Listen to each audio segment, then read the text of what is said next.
Hi అండి, అందరికీ నమస్తే. Welcome to Mokshasri DIY. ఈరోజు వీడియోలో వచ్చేసి చిన్న పిల్లలకి బ్యాక్ ఓపెన్ బ్లౌజ్ అంటే థ్రెడ్స్ వస్తాయన్నమాట మనకి. సో ఆ టైప్ బ్లౌజు మనకి ఈజీగా ఎలాగా కటింగ్ అండ్ స్టిచ్చింగ్ చేసుకోవాలనేది చూపిస్తున్నాను. ఇప్పుడు మనము చెస్ట్ ఎంత 22 అండి, చెస్ట్ బై 4 చేసుకుంటే 5.5 ప్లస్ 1 ఇంచ్ లూజింగ్ పెడుతున్నాను. పెరిగే పిల్లలు కదా మనకి, కొద్దిగా ఎక్కువ ఉన్నా పర్లేదు. సో ఇలాగ చెస్ట్ బై 4 ఇలాగ మార్క్ చేసుకొని, సో ఇలాగ తర్వాత ఎక్స్ట్రా 3.5 పెట్టాను అనమాట. అంటే మనం ఈ ఫోల్డింగ్లో సగం ఎంతైతే వస్తుందో ఆ ఎక్స్ట్రా ఫ్యాబ్రిక్ బ్యాక్కి పెట్టాను అనమాట. ఇంకొక సగం అంతా మనకి డోరీస్ వస్తాయి. సో వీడియో క్లియర్గా చూడండి, మీకు ఇంకా అర్థం కావాలంటే ఇంకొకసారి బ్యాక్ పెట్టుకోండి, మాకు అర్థమవుతుంది. లేదా మీరు సగం తగ్గాను, నెక్ విడ్త్ ఎంతైతే ఉంటుందో అంత తగ్గించుకుంటామన్నా సో అంత తగ్గియచ్చు అనమాట. బ్యాక్ మనము డోరీస్ పెట్టుకుంటాం కదా, సో దానికి. సో అర్థమవుతుంది కదా అండి. ఫోల్డింగ్ ఉండేది మనకి ఫ్రంట్ వైపు వస్తుంది, ఓపెన్ ఉండేది వచ్చేసి మనకి ఇటు సైడ్ ఉంటుంది కదా, అది మనకి సెంటర్లో వస్తుంది అనమాట. ఓకేనా. ఇలాగ నెక్ విడ్త్ ఎంత ఉందో అంత తగ్గియచ్చు, లేదా సగానికైనా తగ్గియచ్చు. నేను 2-2.5 ఆ మధ్యలో తగ్గించేసాను అనమాట. ఇక్కడ కొద్దిగా కరువు తీస్తున్నాను, ఒక 1/2 ఇంచు పైకి. ఇక్కడ బ్లౌజ్ తీసుకున్నాను, బ్లౌజ్ లెంత్ అయితే ఎంత ఉందో సో దానికి 1 ఇంచ్ ఎక్స్ట్రా తీసుకోండి. ఇక్కడ చూపిస్తా చూడండి. ఇప్పుడు మనకి సెంటర్ వరకు మనకి క్లాత్ పెట్టుకుంటాము, మిగతా అదంతా మనకి క్లాత్ ఏం పెట్టుకోము, డోరీస్ వస్తాయన్నమాట. అదే ఇందాక చెప్పాను అనమాట. సో ఇప్పుడు లెంత్ ప్లస్ 1 ఇంచ్ ఎక్స్ట్రా ఖర్చుకి యాడ్ చేసుకున్నాను. తర్వాత ఇక్కడ షోల్డర్, ఫుల్ షోల్డర్ తీసుకోవాలి. ఇలా హుక్స్ పెట్టేసి ఎంతైతే షోల్డర్ వస్తుందో దాంట్లో సగానికి మనం మార్క్ చేసుకోవాలన్నమాట. షోల్డర్, ఫుల్ షోల్డర్ బై 2 చేసుకొని ఇలా మార్క్ చేసుకోవాలి. తర్వాత నెక్ విడ్త్ అందులో సగానికి మార్క్ చేసుకోవాలి. ఇప్పుడు ఈ షోల్డర్ ఎంతైతే మనం మార్క్ చేసి ఉంటామో దాంట్లో సగానికి నెక్ విడ్త్ మార్క్ చేశాను అనమాట. షోల్డర్ వచ్చేసి 5 ఇంచెస్ 2.5 మార్క్ చేశాను. అదే షోల్డర్ లెంత్ సేమ్ మనము ఆర్మ్ డౌన్ కూడా మార్క్ చేసుకోవాలి. సో 5 ఇంచెస్ వచ్చింది కదా, అదే 5 ఇంచెస్ ఇలాగ షోల్డర్ డౌన్ మార్క్ చేశాను. ఇక్కడి నుంచి ఇప్పుడు మనకి ఇలాగా ఎల్ షేప్లో మార్క్ చేసుకొని రౌండ్ తీయాలి. నెక్ విడ్త్ 2.5 వచ్చింది కదా, అదే 2.5 చూడండి. ఇక్కడ మనకి పైన హాల్టర్ నెక్ అన్నాం కదా, పైన హాల్టర్ నెక్ కోసం పైన లెంత్ ఎక్స్ట్రా మార్జిన్ చేశాను అనమాట. ఓకేనా. ఇక్కడ నెక్ డౌన్ వచ్చేసి 3 ఇంచెస్, మీరు ఇంకా 3.5 అలా పెట్టుకొని వీ నెక్ టైప్ అయినా మనం నెక్ షేప్ తీసుకుంటే ఇంకా బాగుంటుంది. ఇక్కడ నేను రౌండ్ ఇచ్చాను. సేమ్ ఇది కూడా స్ట్రైట్గా షోల్డర్ 5 ఇంచెస్ ఇక్కడ కూడా ఇలా మార్క్ చేసుకొని రౌండ్గా ఇలా మార్క్ చేసుకోవాలి. ఇప్పుడు కట్ చేసుకుందాము. చూడండి, లెంత్ వచ్చేసి 11 ప్లస్ 1 ఇంచ్ ఖర్చు కలుపుకొని ఇక్కడ 12 ఇంచెస్ ఇలా మార్క్ చేశాను. ఇక్కడి నుంచి మనకి నెక్ విడ్త్ ఎంతైతే ఉందో అది మనకి హాల్టర్ నెక్ కోసం ఎక్స్ట్రా 2.5 ఇంచ్ పైకి మార్క్ చేశాను చూడండి. ఇలాగా సో ఇలా మార్క్ చేసుకోవాలి. ఓకే, అర్థమైంది కదా అండి. వీడియో ఎక్కడ స్కిప్ చేయకుండా చూస్తే మీకు అర్థమవుతుందండి. సో ఇది ఒరిజినల్ చెస్ట్ విడ్త్. ఇక్కడ సేమ్ మనము బ్యాక్ వస్తుంది, ఇదంతా బ్యాక్ది అనమాట.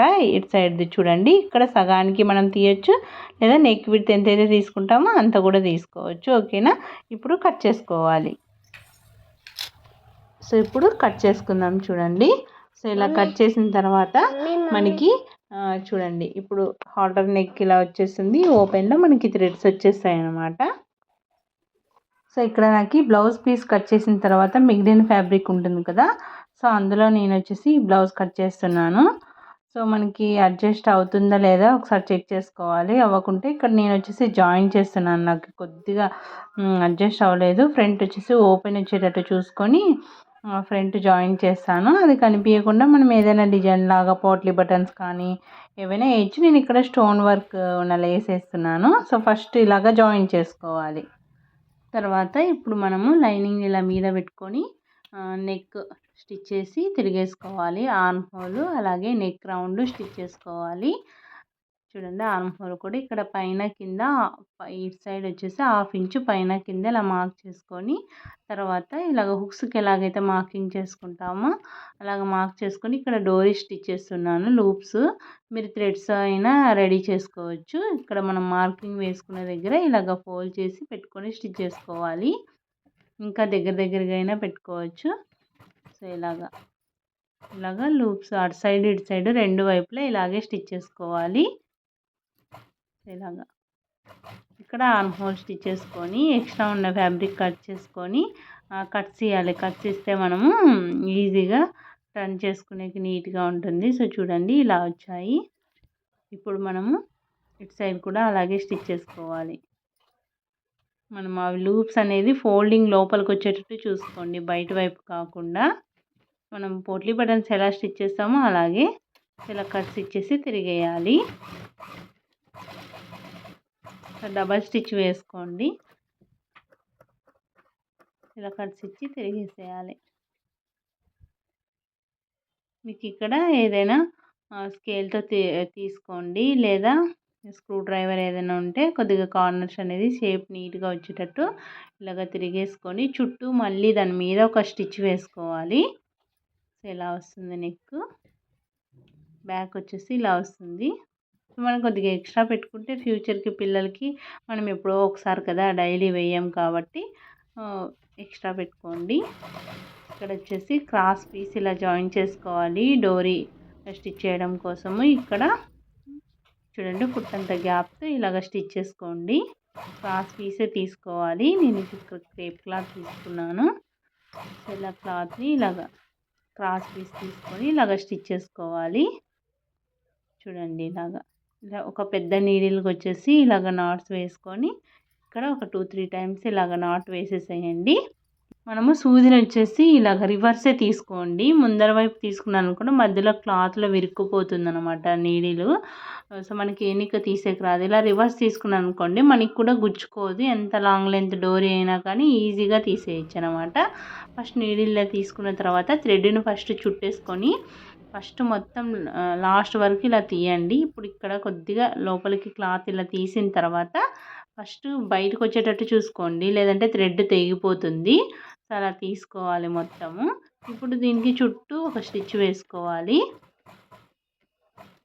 ఇలా వేసుకొని పైన కింద డోరీ ఏదైనా లేస్ వేయచ్చు. లుక్ అనేది నీట్గా ఉంటుంది. సో ఇప్పుడు సెంటర్కి ఇలాగ మార్కింగ్ వేసుకోవాలి. ఇప్పుడు రెండింటిని ఇలాగ సెంటర్కి ఇలా ఫోల్డ్ చేసి ఒక మార్కింగ్ వేసుకోవాలి. ఇక్కడ వచ్చేసి మనకి జాయింట్ పడింది కదా కనిపించకుండా, ఏదైనా లేస్ వేయడం కోసం ఫస్ట్ ఇలా లైనింగ్ క్లాత్ని ఇలాగ కింద అడ్జస్ట్ చేసి ఇక్కడ నడుము పట్టి వేయాలి. కింద ఇలా ఫోల్డ్ చేసి ఒక స్టిచ్ వేసుకోవాలి. ఇక్కడ కూడా కిందికి ఇలాగ ఫోల్డ్ చేయండి. సో దీని మీద ఒక స్టిచ్ వేసి మళ్ళీ ఫోల్డ్ చేసి స్టిచ్ చేసుకోవాలి. మీరు హెమ్మింగ్ అయినా వేసుకోవచ్చు. నేను ఇక్కడ లేస్ వేస్తాను కాబట్టి అంత కనిపించదు కాబట్టి ఇలాగే స్టిచ్ చేశాను. ఇక్కడ స్టోన్ లేస్ తీసుకున్నాను. పైన మనకి ఇక్కడ ఫోల్డ్ చేయడం కోసం కొద్దిగా 2 స్టోన్స్ ఇలా తీసేసాను అనమాట. ఇలా ఫోల్డ్ చేసి ఇలాగ స్టిచ్ చేసుకోవాలి. ఇప్పుడు మనకి సూది విరగకుండా ఈ స్టోన్ లేస్ ఎలా స్టిచ్ చేసుకోవాలో చూద్దాం. ఇప్పుడు ఫుట్టుని ఇలాగ పెట్టేసి ఇప్పుడు ఫస్ట్ నీడిల్ దించుకోండి. కొద్దిగా ఫుట్టు పైకి ఇలాగ లేపి స్టిచ్ చేయాలన్నమాట. ఓకేనా? అలాగైతే మనకి ఆ స్టోన్స్ మధ్యలో మనకి నీడిల్ ఇరిగిపోకుండా ఉంటుంది. ఇప్పుడు పైన కింద ఇలాగ లేస్ అటాచ్ చేసుకోవాలి. నెక్ కూడా ఇలాగే స్టిచ్ చేశాను అనమాట. బ్యాక్ వచ్చేసి హుక్స్ పెట్టుకోవాలి నెక్ దగ్గర, హాల్టర్ నెక్ కదా. సో ఇలాగా చూడండి మనకి ఇక్కడ ఇప్పుడు జిగ్జాగ్ టైపు మనం ఇలాగ డోరీని ఇలాగ ఇన్సర్ట్ చేయాలి. చూడండి అటు సైడ్ ఇలా వచ్చేటట్టు ఇలాగ జిగ్జాగ్ మీకు వేస్తే అర్థమైపోతుంది అన్నమాట.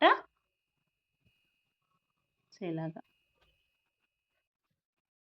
మనకి చూసుకోండి కొద్దిగా ఏమైనా లూజ్ ఉంది, మనం పెద్ద సైజ్ పెట్టుకున్నాం కదా, సైడ్స్ కూడా ఒక 1 ఇంచ్ స్టిచ్ చేసుకోండి. కొద్దిగా పెద్ద సైజు ఉందంటే ఇక్కడ డోరీస్ కోసం ఇలాగ క్లాత్ని ఇలాగ కట్ చేశాను అనమాట.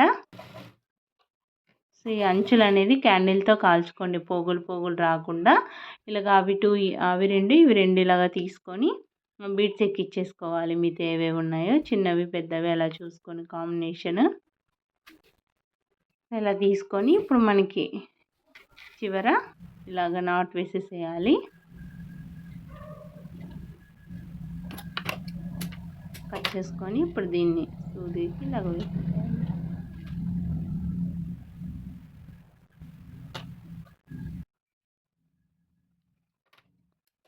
సో 2 వైపులా ఇలాగ వేసుకోవాలి. ఇప్పుడు మీకు ఏమైనా పెద్దగా ఉంది అని అనిపిస్తే నేను ఇందాక స్టిచ్చింగ్ చేసేటప్పుడు ఎక్స్ట్రా పెట్టుకున్నాం కదా, అటు సైడ్ ఇటు సైడ్ ఎంత గ్యాప్ కావాలో చూసుకొని ఒక 1/2 ఇంచ్ అంతా మనం స్టిచ్చింగ్ చేసుకోండి ఫ్యూచర్ పర్పస్ కోసము. సో ఇంతే అండి. ఐ హోప్ ఈ వీడియో మీ అందరికీ నచ్చిందని అనుకుంటాను. నచ్చితే తప్పకుండా లైక్ చేయండి, షేర్ చేయండి, సబ్స్క్రైబ్ చేయండి. Thank you so much for watching.